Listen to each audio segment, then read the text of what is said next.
Bismillahirrahmanirrahim. Bismillahirrahmanirrahim. Bismillahirrahmanirrahim. Assalamualaikum warahmatullah taala wabarakatuhu. Sunu am di jambi kontaan nañu jàkkaarloo ak yéen tey fii ci Pass TV. Alors la dernière fois c'était fu neex lañu tourné bopp koñ yeeg bureau jàmbur yeeg sunu bureau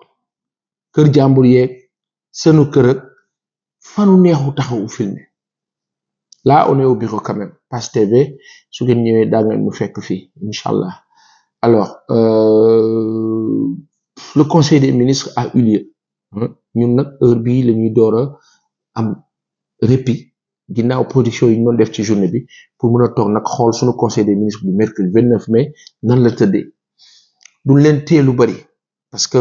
kilifa yi nga xam ne yéen a ñuy seetaan yéen a ñu gën a xam ni ñu fi teg ak lu ñu fi tegul lu ñu fi wax lu ñu fi waxul te amu leen jot donc li noo def da leen kaa tënkal rek ci ba gaaw rek bu ngeen nu ko mayee n'est-ce pas kontaan nañu ñu ngeen nuyu suñu baay yeeg suñu yaay yeeg suñu maam yeeg suñu tante yi suñu am di jàmm yi suñu bokk yépp tey nag Mario Kempes nekku fi Marcelo Lippi newu fi Sylvain Castendeut moo fi nekk mooy filmé n'est-ce pas. Alors on va y aller rapidement dans le vif du sujet. C'est le conseil des ministres bi nga xam ne amoon na tey ci enfin quand je dis tey là on est sur la ñu ngi ci guddi àllarba jëm alxamis et donc li des ci fajar gi daanaka bareetul. Alors on va vous le lire ce communiqué et peut-être détailler un peu en wolof. Le chef de l'État son excellence monsieur Bassirou Diomaye Diakhar Faye a présidé ce mercredi 29 mai 2024 la réunion hebdomadaire du Conseil des ministres au Palais de la République. Ça, c'est la présentation traditionnelle. À l'entame de sa communication, le chef de l'État est revenu sur le lancement des assises de la justice et sur la journée du dialogue national qu'il a présidé. Démb fële ca Diamniadio démb buñ ko waxee ñu ngi dugg jeudi donc on va dire mercredi non mardi talaata fële ca Diamniadio président Bassirou Diomaye Diakhar Faye amaloon na fa ab ndaje boo xam ni coow la bari woon na loolu ndax ñëpp dañ ne ana Ousmane Sonko ana Maître Ciré Clédor Ly ñaar ñoom ñëpp newuñu foon. Allez savoir le pourquoi. La réponse est très simple. L'essentiel est que il fallait communiquer là-bas ña fa waroon nekk nañ fa organiser nañ ko ñu ngi ci ñaareelu fan voire ñett et cetera donc li ci important mooy la nga xam moom lañ fa tënk et cetera dinañ ci dikkaat léegi nii. Le chef de l'État a invité le gouvernement à considérer le dialogue comme méthode de travail préventive et efficace pour asseoir la paix, la stabilité sociale et l'appropriation par les populations des politiques publiques, gage de la relance économique. Maanaam président de la République Bassirou Diomaye Diakhar Faye jàpp na ne li gën a war a mën a yombal liggéey bi Sénégalais yi di xaar ci moom moo la jàmm te jàmm jooju fu mu am faw mu lalu ci waxtaan lu mu gëm la waxtaan boobu mooy indi déggoo saafonte xamante nangulante cëralante loolu mooy déggoo bi nga xam ne mooy indi aussi justice n'est-ce pas te justice boobu bu amee nag ci ngay tabaxi réew mi économie bi lépp daal di yemb mën a dox comme il faut.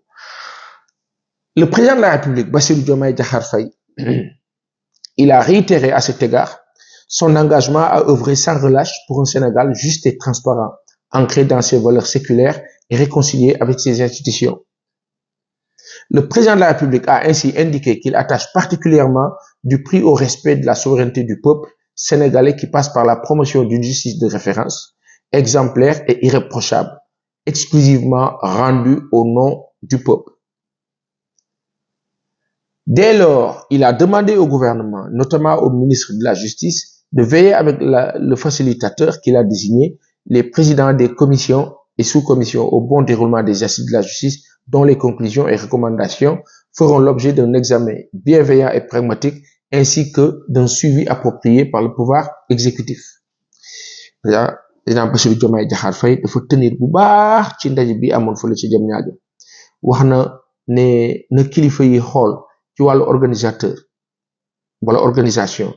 lépp luy présidence de commission wala sous-commission maanaam ñi nga xam ne ñooy seq waxtaan la ñu fay tënk ak la ñu fay waxtaane ak la ñuy échanger ak fañ cay toll ak fañ ci dul toll moom woote na président de la République Bassirou Diomaye Diakhar Faye à ce que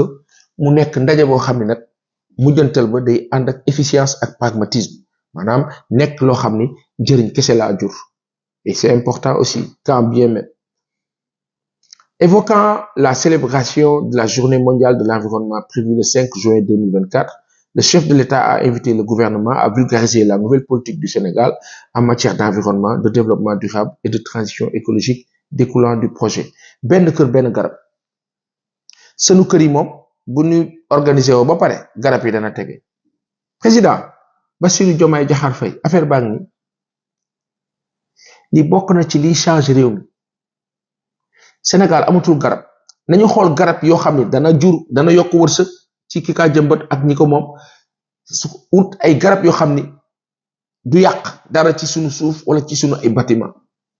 moo tax bàyyi xel la aloe vera baax na ak leneen ak leneen ak leneen ak leneen président Bassirou Diomaye Diakhar Faye vous avez vu lii ala ñëye fi bopp mu ngi par rapport à l'environnement.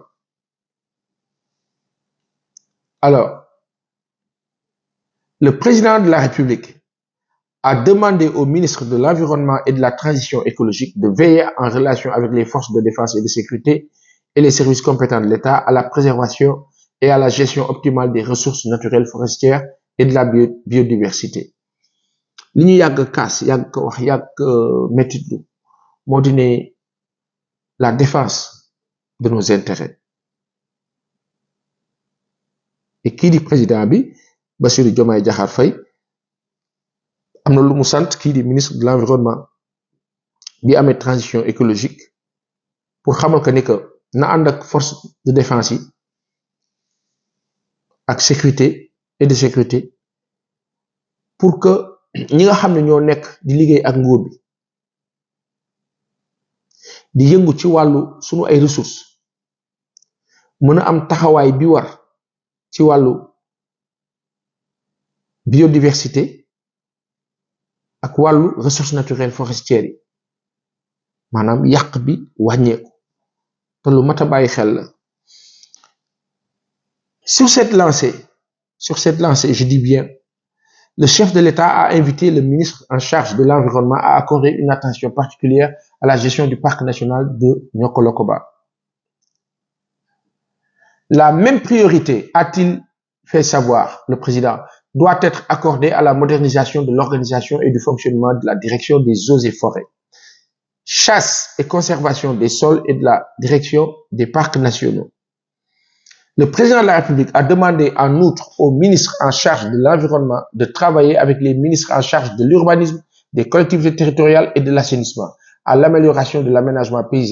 paysager des communes et des axes routiers, du système de gestion des déchets solides urbains, ainsi que des réseaux d'assainissement.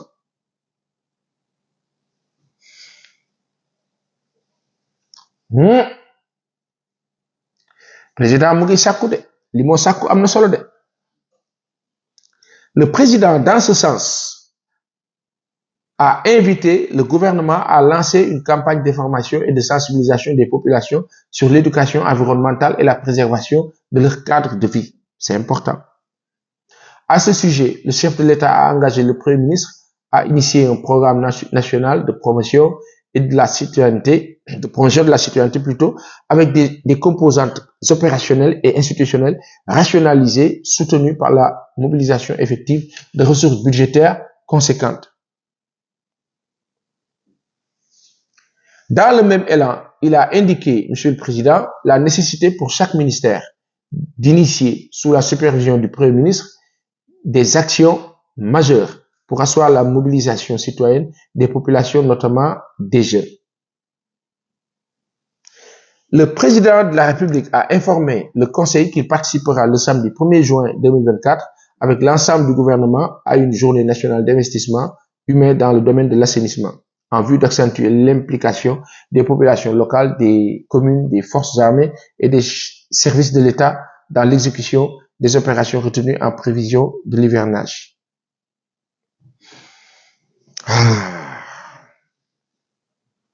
Enfin, le chef de l'État a prôné l'organisation régulière d'une journée nationale mensuelle de mobilisation de toutes les forces vives de la nation axée sur un thème spécifique et pilotée par le ministère compétent.